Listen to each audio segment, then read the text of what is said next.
Welcome to the Slop Farm. Enjoy the video. In this video, I will explain how to retrieve your Candy Crush progress from Facebook. To successfully recover your game, it is essential that your progress was previously linked to your Facebook account. Without this connection, direct retrieval is not possible through this method.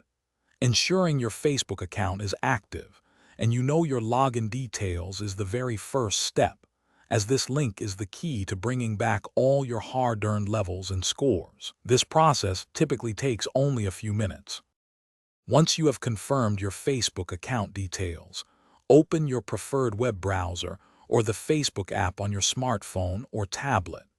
Proceed to log in using the username and password associated with the Facebook profile you linked to Candy Crush.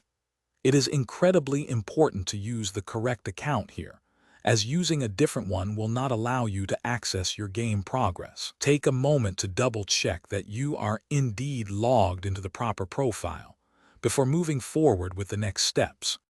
Now, let's prepare your device for a fresh start. Begin by completely uninstalling the Candy Crush Saga application from your smartphone or tablet.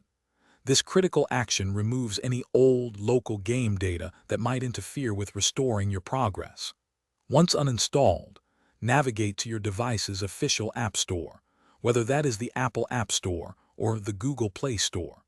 Search for Candy Crush Saga and then download and install a completely new version of the game. Do not open the game just yet. With the fresh installation complete, you can now open the Candy Crush Saga application. Upon launching, you will typically see an option to connect your game. Look for a button or prompt that says Connect with Facebook or Log in with Facebook. Tap on this option, and you will be asked to grant the game permissions to access your Facebook profile information. Confirm these permissions, and the game will begin synchronizing your saved progress from your Facebook account. This usually happens very quickly. Thanks for watching. Consider subscribing if we helped you today.